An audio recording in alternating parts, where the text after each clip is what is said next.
When emergency service dispatchers answer a call, they have three main things to do: identify the emergency, find out where it is, and get that information to the relevant department.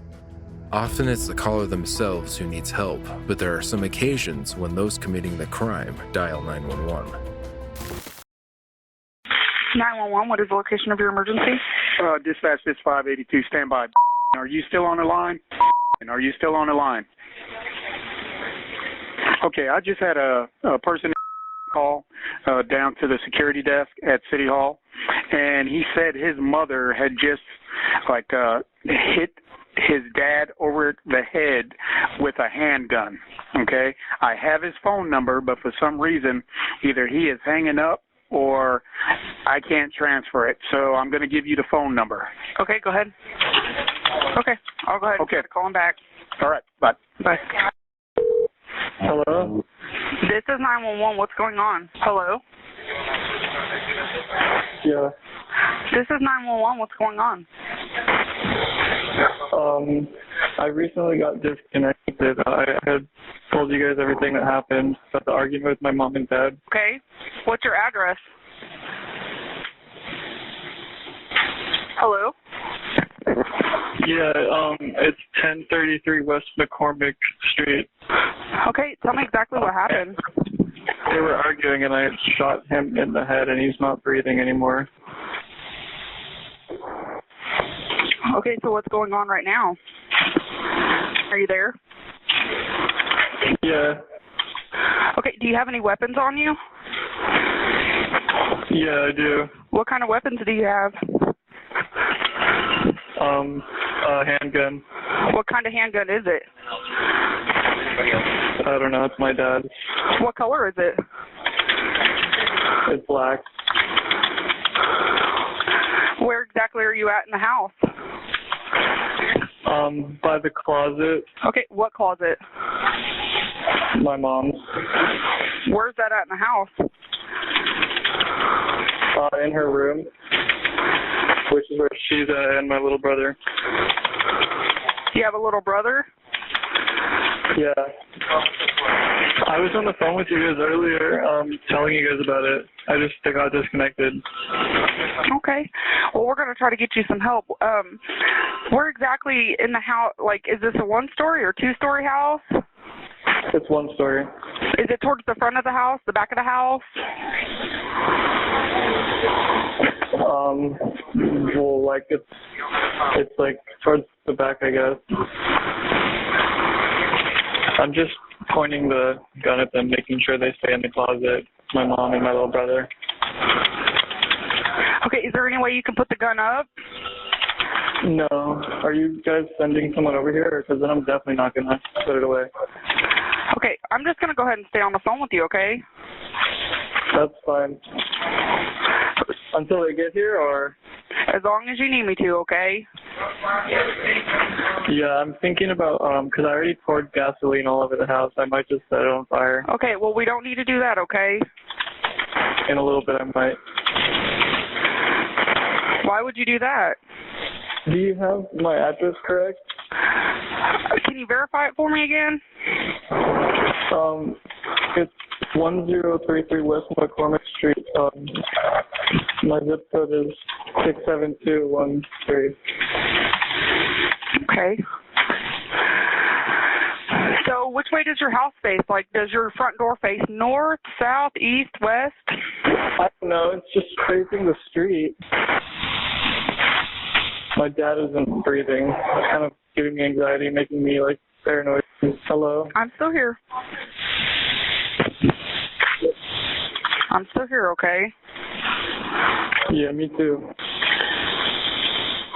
Okay, are you white, black, Asian, Hispanic?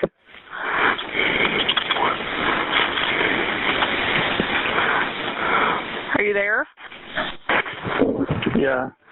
Are you white, black, Asian, Hispanic? It was an accident, so. Okay, that's fine. Nothing in the 911 call you just heard was true. The call was made as part of the dangerous prank known as swatting, when someone falsely reports an incident to get the SWAT team to go to someone's address. But on December 28, 2017, Wichita police in Kansas had no way of knowing the call was a bad joke and responded immediately. 28-year-old father of two, Andrew Finch, opened his front door and was shot and killed by the police who had responded to the prank call. Upon noticing police lights flashing outside his house, Andrew Finch came out of his house to see what was going on and was met with Wichita Police Department officers who had their weapons pointed at him. As ordered, Andrew began to put his hands up, but he paused. Officer Justin Rapp, who was on the other side of the street, fired a single shot which hit Andrew in the chest, piercing his heart and right lung. Andrew Finch was an innocent victim of swatting, which had all been because of a $1.50 wager on an online game which two men lost. The men had no connection to Andrew Finch. Casey Viner, who used the name Vaporizer, and Shane Gaskill, who used the pseudonym Miracle, got into an argument about friendly fire while playing Call of Duty World War II. Casey Viner took to Twitter and threatened to swat Shane Gaskill. Gaskill said he'd be waiting and gave Casey Viner the address of a house that he and his family had been evicted from the previous year. Casey Viner then contacted a homeless man named Tyler Barriss and passed on the address to SWAT, who he thought was his gaming opponent. Tyler Barriss had a criminal record and had served 16 months in LA County Jail for making false bomb threats against the TV station, an elementary school, and a middle school. He was also wanted in Florida for making approximately 30 other bomb threats and in Canada for harassing a woman. Tyler Barriss called the Wichita Police Department, told them he was holding his family at gunpoint, and unknowingly gave them Andrew Finch's address. He checked if police were on the way and threatened to set the house on fire. Police responded immediately. Andrew's mother heard her son cry out before the officer discharged his weapon.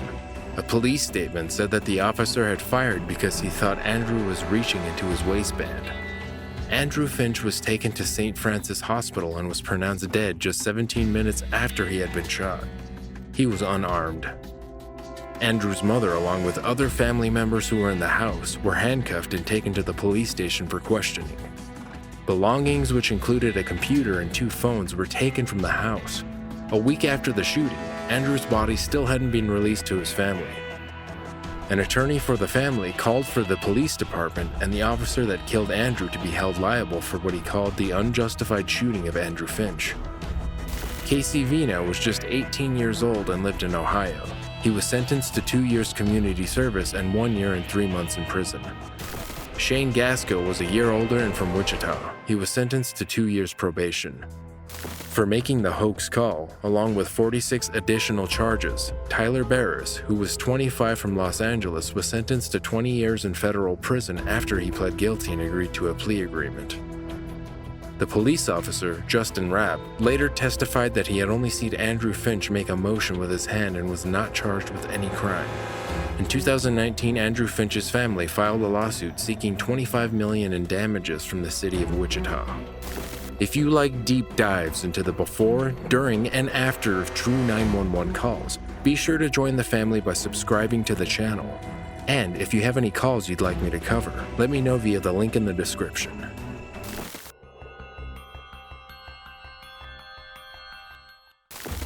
Around 1:30 a.m. on February 16, 2009, Howell L. Watkins Middle School band teacher Heath Miller was in bed with his wife, Morel, when a masked intruder appeared in their bedroom doorway. Heath Miller shouted, telling him to get out of his house. The intruder, who had a .40 caliber handgun pointed at him, ran. Heath followed, grabbing his rifle from the hall, and instructed his wife to call the cops. 911 emergency.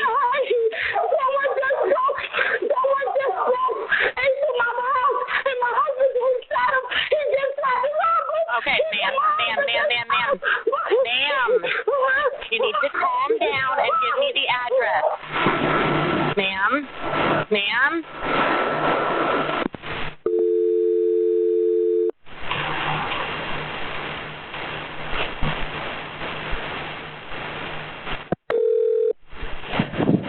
Hello, you reached the voicemail. Unfortunately, I'm unable to answer your call right now.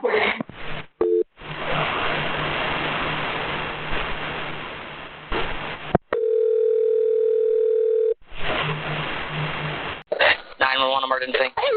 Somebody just tried breaking into my husband. Hello? Hello? I can't hear you, ma'am. What's the address? Hello?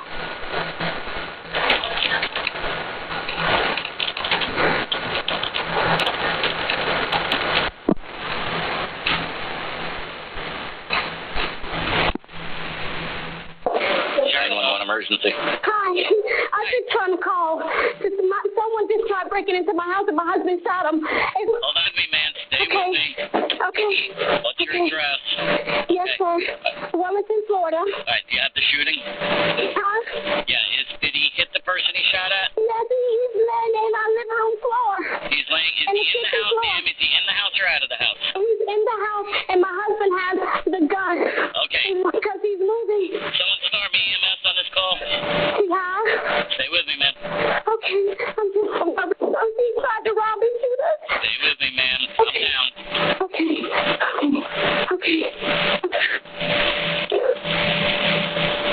Just try and take a deep breath, okay? Okay. What's your name? And my husband's name is... Sorry? What's your first name? The last name...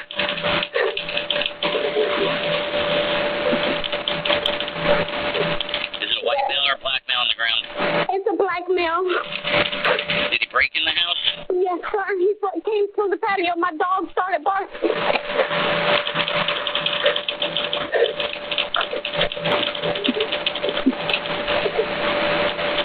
Where is he shot? I don't know. He says my husband just went to shoot, and I don't know where he shot. All I know he's laying on the floor. Hey, calm down. Okay. He shot in the chest. Is he moving? No, sir. He's not moving.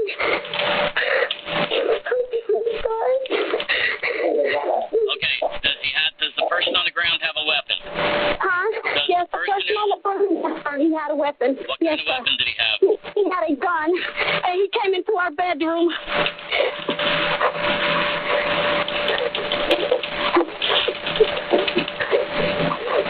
Do you know where his gun is? No, baby, where's his gun? He doesn't know where his gun is. Okay. He's afraid to go with it. No, try and calm down and stay away from him. I want you guys to stay far out of the line of fire of him. Okay. What kind of gun does your husband have? He has a rifle, and my husband has another type of gun. What kind of gun did your husband shoot this man with? Baby, what kind of gun did you shoot him with? A 38 special. 38 special. Yes. The chest shot?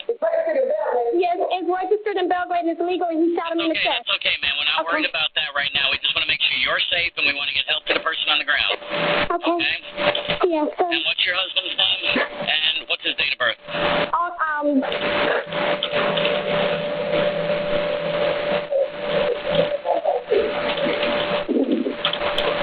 Okay, I need you guys to try and stay calm. I know it's a pretty tight situation here for you, but I need you to stay calm, okay? Yes, sir. What room of the house is this person laying on the floor in? He's in the kitchen by the patio door.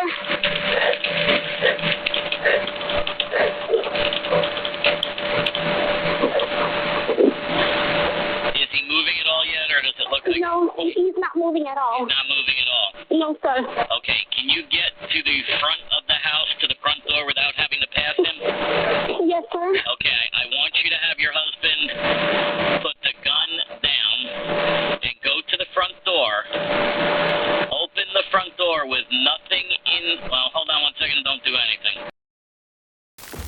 The intruder was 22-year-old Robert Tomlin, who lived down the road from the Millers in Wellington, Florida. As he tried to escape the Millers' house, Tomlin fell in the kitchen. Keith Miller caught up with him and let off an accidental round. Morrell Miller reported hearing multiple shots and that the intruder was motionless by the kitchen patio doors. Robert Tomlin had been shot twice, once in the thigh and a fatal shot to his heart. Robert Tomlin had a history of arrests including battery on a pregnant woman in 2007 and battery and resisting arrest in 2006. The shooting was investigated for several months, but no charges were filed against Keith Miller, who was seen as a hero for defending his wife and home. However, Heath Miller was no hero. Just 2 months after the shooting, Heath Miller was arrested for sexually abusing female students in the middle school he taught in. Miller first denied all charges against him but pleaded guilty to 1 count of sexual battery of a minor and 3 counts of lewd and lascivious conduct after photographs of the girls he molested were found on his phone. Heath Miller was sentenced to 13 years in prison, followed by 8 years of probation, and is forever barred from unsupervised contact with children.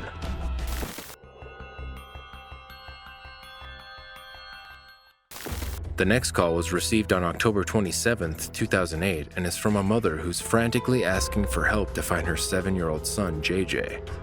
Thankfully, JJ returns at the end of the call, but the mom's story doesn't end there. Just 3 months after this call, she was catapulted into the spotlight when she gave birth to the first known surviving set of octuplets. 911 emergency. Help me. Hi, what's going Help on? me. My son is missing. I'm going crazy. What I'm address going are you crazy. at? Okay, you're going to have to calm down. What address are you at? Where's my son? Where's my son? Where's my son? Where's my son? Where's my son? What's your address? Where's my son? 13604 Sunrise Red Whittier. Help me. Please help me. Have you seen, no. How old is he? He's 5. My God, where's my son? What color shirt is he wearing? Black shirt, boss. What Please color don't pants? help me. Oh God, oh God. What color pants? What color pants, ma'am? I don't know. What's I his don't name? know. Where's JJ? His name's JJ? JJ, please help me. Please help me. What's his name? Joshua Jacob. Help me. Please How long has help it me. been since you've seen him? About half an hour ago, about an hour ago. An hour ago, he was, and died. Where was he an hour ago? An hour ago, I don't know, he's gone. Please, God, help me. Oh, God, please help me. Please, this isn't happening. And what's your name? Happening. JJ, 13604 Sunrise Drive in Whittier. Ma'am, what's your name? Nadia, N-A-2. God, help me. Okay. Where was he the last time you saw him? An hour ago. I know, but where was he? Ma'am, where was he? Outside. He was out front? Outside. I'm gonna die. I'm gonna die. Oh, God, help me. God, help me. Oh, God, help me. God, help me. This isn't happening. This isn't happening. God, help me. Okay, are your neighbors helping you look for him? Yeah, they don't see him anywhere. Okay. Where's JJ? Did you go in the house to see if he went in the house to hide or to He's get out? nowhere. He's nowhere. He's nowhere in the back. He's nowhere in the house. God, help me. Where's JJ? Where's my baby? And he has brown hair? He has a sandy brown. JJ, where's JJ, baby? Where's JJ? Where's JJ? Who are you asking? Oh, my baby. Okay, who are you asking? Does he have a brother or something? He has a brothers and 1 and 2 sisters. How's his brother? God, help me, 2. I'm losing my mind. He's gone. He's never done this before. Was the 2-year-old with him? No. He had a black shirt on. So he was playing by himself in the front yard? Yeah. His older brother was there too. How's his older brother? He's 7. Okay. He's 7. And did you ask the older brother if you've seen him? Please, God, pray. I pray. You look after him. Please, God, help me. Please, God, help me. Please, God, help Okay, me. and you asked the older brother, right? Yes, I did. And that's your address, 13604. Yeah, please, God, help me. Please, God, help me. What if someone came in the car, some stranger? Oh, God, I'm going to kill myself. Oh, God, I'm going to kill myself. Oh, God, I'm going to kill myself. Oh, God, I'm going to kill myself. I'm going to kill myself. Oh. Hey, don't say that in front of your other child, okay? Keep yourself under control for your other child. He doesn't need to hear that. Okay? Sure. Whoa. What, Mommy? Go on. He went on a walk. What? He went on a walk and he came back by himself. Okay, so he's back? Who's that? Who's that, Mommy?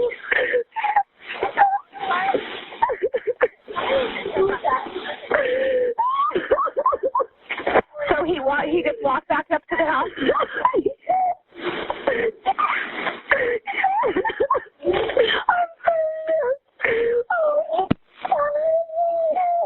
Mommy, what's that?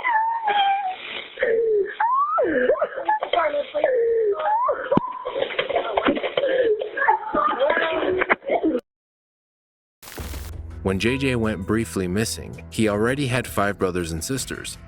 His mother, Nadia Sulman, said that when she called 911, she was hormonal and a little anxious. When she gave birth to octuplets in January 2009, she became known as Octomom. The 8th baby had been a surprise as only 7 had been counted during her pregnancy. All of her 14 children had been conceived via IVF, which raised questions about the ethics of enabling such large pregnancies. The doctor who implanted Nadia Sulman's embryos had his medical license revoked in 2011. Once her brief fame ended, Nadia Sulman struggled to cover the costs of her huge family and made some interesting career moves.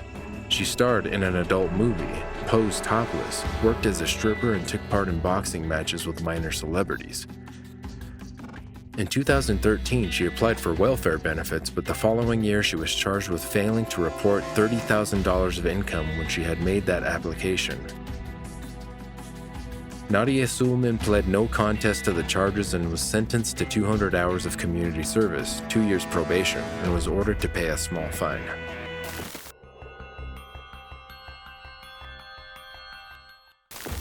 In the following call from March 23, 2013, 48-year-old Tracy Scott from Salem City in Utah coldly tells police that after fighting for 2 weeks, he has shot his wife dead. 911, what's the address of your emergency? 455 East 300 South. Repeat the address for verification. 455 East 300 South, Salem, Utah.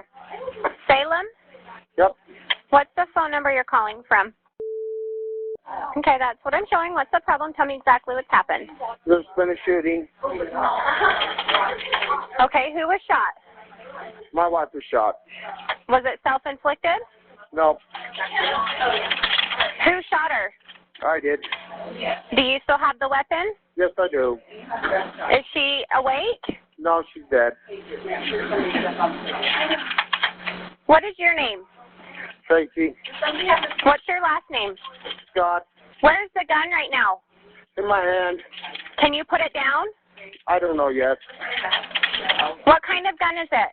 It's a 45. Is it a handgun? Yes. Okay, Tracy, can you put that down for me? Let me get some help to you. I don't know yet. Okay. How come I had 2 children that I just totally destroyed their lives. They're not even here. Is there anyone else at the house with you? No. Nope. Okay, did you guys get in a fight or what happened? We've been fighting for the last 2 weeks, so I was really straight. Okay, where did you shoot her at?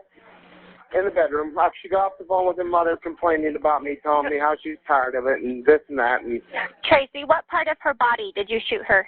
I don't remember. Can you go in and see if she's conscious? She was going to take it. No, she was going to take a picture of me, and it just went off. Okay, Tracy, can I have you go in there and see if she's conscious? See if we can help her, okay? Can you do that for me? No, she's dead. She's not moving. Can you go over there by her? No. How old is she? 38. 37. And you are sure she's beyond any help? Yes, okay. SWAT's here. Tracy, stay on the phone with me for a second, okay? What's your phone number? Tell him not to come in. Tracy Scott and his wife, 45-year-old Teresa Scott, had a history of domestic violence. The fight that had escalated to murder had been over some motor oil Tracy Scott had spilled on the driveway. He said his wife was going to take a picture of him and the gun just went off. Police responding to the call around 7 p.m. found Mr. Scott standing outside his house yelling that he had shot his wife and she was dead. He briefly went back inside the house before coming back out and followed the instructions of officers to put his hands up and get down on the ground. Tony Scott was crying uncontrollably as he was arrested and said that he just snapped. Teresa Scott was pronounced dead at the scene. She had been shot 3 times. One shot had hit her in the mouth, and the fatal shot had struck her chest. There was one gun at the foot of the bed and another on the floor by the door. The safe, where the guns were usually kept, was open. Tracy Scott was arrested and charged with first-degree murder. His defense attorneys claimed he had felt threatened by his wife and attempted an extreme emotional distress defense and pushed for Scott to be convicted of manslaughter rather than murder. During his trial, he testified that Teresa was crouched by the bed next to the open gun safe. He said when she shouted at him, he grabbed his gun from the safe and shot her. But this account didn't match the murder scene. Teresa had been unarmed when she was killed, and she was found sitting in the bed with her knitting on her lap and her cell phone in her hand. And Tracy's teenage son even testified against his father.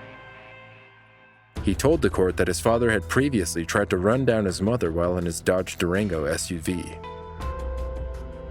The jury deliberated for about 8 hours before coming to the conclusion that Tracy Scott hadn't been suffering extreme emotional distress and was guilty of murder. Tracy Scott was sentenced to 15 years to life in prison.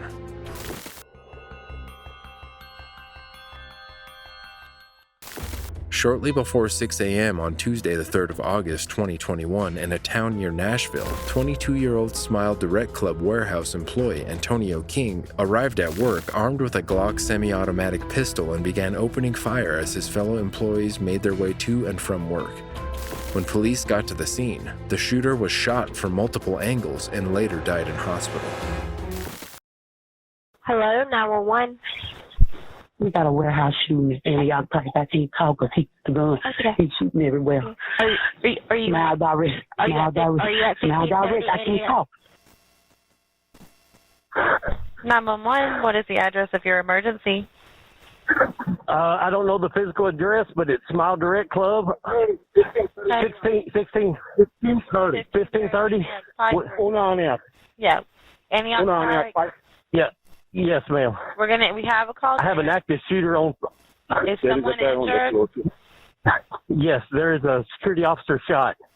Okay, we're getting help out there, but please keep me on the line, and if you can, keep yourself as safe as possible. Okay. Okay, I'm trying. How many people are you with? We cleared the office area, and we're trying to clear people in the parking lot. People's seeking shelter in between the vehicles. I don't have a head count, but there's a red car coming. A red car. He's still on foot, I believe. You think the suspect's in a red He's still on foot, walking.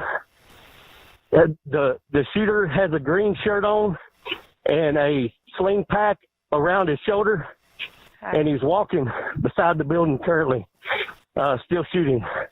All right, just try to keep yourself as safe as possible. Again, keep me on the line. If you can't, just keep the line open, okay?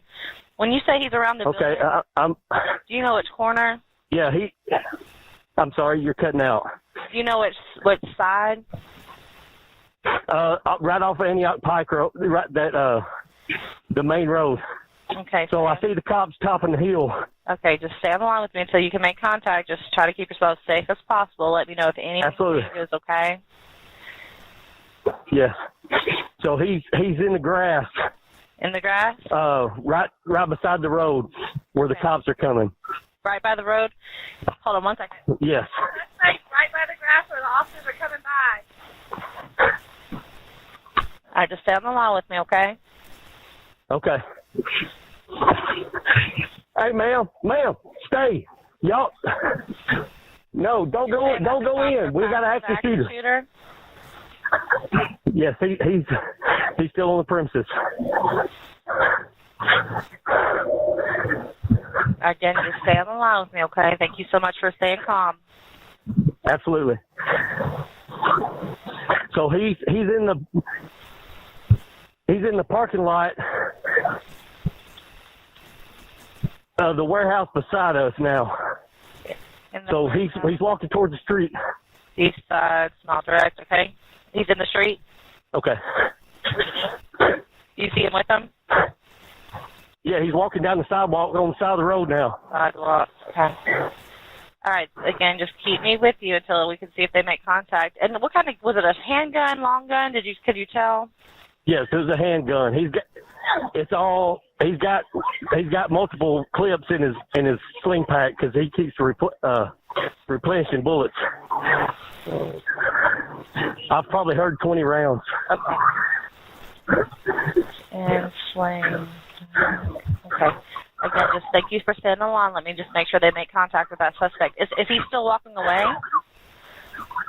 Well, I think there's a police officer engaging him on the sidewalk now. Okay. All right, there, yes. The gunman was a day shift employee at the warehouse, which manufactured clear teeth aligners, and he was described by his co-workers as nice, polite, and smart. Antonio opened fire during his shift change and was seen replenishing bullets and firing around 20 rounds. He managed to hit 3 employees, security guards Johnny Harden and Carlton Watson, and manager Thomas Abbott. All 3 men were taken to hospital and survived their injuries. Officers from Metro Nashville Police Department apprehended King on a nearby intersection and ordered him to drop his weapon. Instead, Antonio King pointed the gun at officers who fired their weapons. It was all captured on police body cams. No one will ever know what Antonio King was thinking when he started firing at his co-workers, and it seems that mental illness had something to do with it.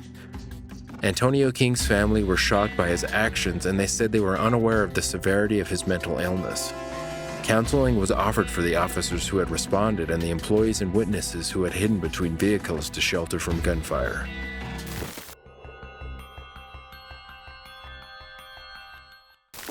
On March 7, 2018, a 60-year-old man dialed 911 and confessed to shooting a younger man named Robert Irvine to death in his home. The younger man hadn't broken into the older man's house. The older man hadn't protected himself against the home intruder, but had planned and prepared to kill Robert Irvine. What makes this 911 call even more surprising is that the dispatcher recognized the killer's voice as Joseph Milniak, a former Wyoming County Sheriff's deputy. Wyoming County 911, what's the address of your emergency? This is Joe Milnick. Yeah, Joe, what's going on? Sent a whole bunch of units. I just shot and killed somebody at my house. What, Joe? You heard me. I just shot and killed somebody at my house. Were they breaking in or something, Joe? No, I shot and killed him. Where's the gun? The gun will be out on the porch. I will be laying down on the porch, face down. All right. And you sure they're dead, Joe? They're dead. I shot him in the head. All right. Let me get some people heading that way.